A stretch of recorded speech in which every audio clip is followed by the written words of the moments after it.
বছরের ভালোবাসা ফিরে পেতে ধর্নায় যুবক। তাদের সম্পর্ক 4 বছরের, সবকিছু চলছিল ঠিকঠাক।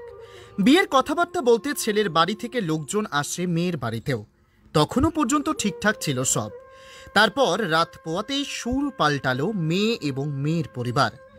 মাথাভাঙা 2 নম্বর ব্লকের ফুলবাড়ি অঞ্চলের মোরঙ্গা বাজার সংলগ্ন এলাকায় 4 বছরের ভালোবাসা ফিরে পেতে ধর্নায় যুবক। জানা যায় বিগত 4 বছর ধরে তাদের মধ্যে একে অপরের প্রতি ভালোবাসা ছিল, সবকিছু ঠিকঠাক চলছিল। হঠাৎ গত পরশুদিন ছেলে মেয়ের বাড়িতে আসে, মেয়ের বাড়ির লোকজনের সাথে কথা বলে, তখনও সব ঠিকঠাক ছিল। কিন্তু রাত পোয়াতেই সুর পাল্টে যায় মেয়ে ও মেয়ের পরিবারের। ছেলের দাবি, আমাদের 4 বছরের ভালোবাসা, মেয়ে যখন যা চেয়েছে তাই দিয়েছি। মেয়েকে স্কুলে নিয়ে যাওয়া থেকে শুরু করে কলেজে পর্যন্ত তাদের একসাথে চলাফেরা ছিল। মেয়ের পেছনে অনেক টাকা খরচ করেছি, এখন আমি আমার ভালোবাসা ফিরে পেতে চাই। আমাদের 4 বছর রিলেশন, 4 বছর ঠিকই ছিল। 4 বছর থেকে ওর মাকে প্রেশার করতে যে অন্য জায়গায় বিয়ে দিবে, মেয়ে বিয়ে করবে না। তারপর মেয়ে সুযোগ করতে চাইছিল, আমাকেও বলছিল যে আমাকে বিয়ে দিবে অন্য জায়গায়, চল তাহলে একসাথে সুইসাইড করবি। আমি বলছিলাম যে সুইসাইড করিস না, ওর ভাইয়ের বাড়িতে অনেক প্রবলেম। ওর ভাইকে বেঙ্গল থেকে নিয়ে আসলো। আমি এর জন্য বলছিলাম যে এখন সুইসাইড করিস না, আগে আসুক, তারপর আমি কথা বলবো। তারপরে ও আমাকে বলছিল যে তুই যদি আমাকে সত্যি ভালোবাসিস তাহলে বাড়ি এসে মায়ের হাতে পায়ে ধর, আমাদের প্রুফ আছে মায়ের হাতে পায়ে ধরবি। আমি বাধ্য হয়ে পরশুদিন আসছিলাম। আসার পর তখনও ঠিক ছিল, তখনও মেয়ে রাজি ছিল। ওর মার সামনে আমি এই ছবিটা তুলছিলাম।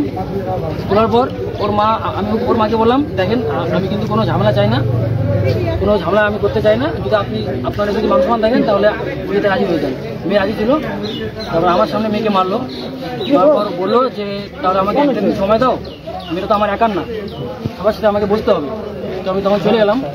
চলে যাওয়ার পর রাত্রেবেলা ফোন করে আর সকালবেলা আমি ফোন করলাম যে কাকিমা একদিন সময় দিলেন, আপনি কি ভাবলেন? তখন বলে যে আমি ওই জায়গায় বিয়ে দিব না, আমরা বিয়ে ঠিক করছি, ওইখানে বিয়ে দিব। মেয়েটার সঙ্গে লাস্ট কবে কথা হয়েছিল?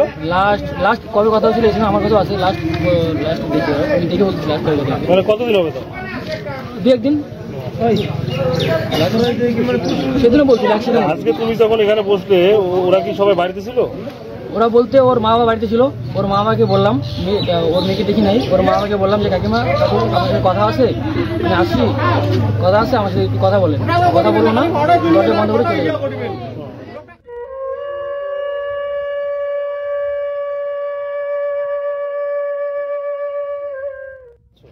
এখন চাচ্ছি আমার 4 বছরের ভালোবাসা পাওয়ার জন্য চাচ্ছি, ন্যায় চাচ্ছি।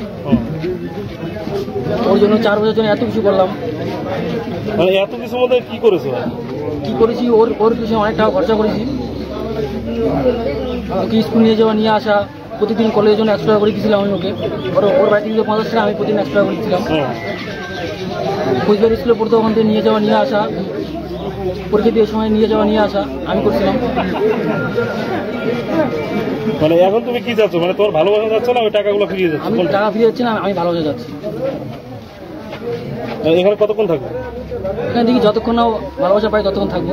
যুবক মেয়ের বাড়ির সামনে ধর্নায় বসতেই মেয়ের বাড়ির লোক উধাও হয়ে যায়। গত পরশুদিন ছেলের সাথে মেয়ের শেষ দেখা এবং কথা হয় বলে দাবি করেন ওই যুবক। সেদিন থেকে আর যোগাযোগ নেই, এমনকি মেয়ে বাড়িতেও নেই। এই কারণে আমি আমার ভালোবাসা ফিরে পেতে মেয়ের বাড়ির সামনে বিয়ের দাবিতে ধর্নায় বসেছে।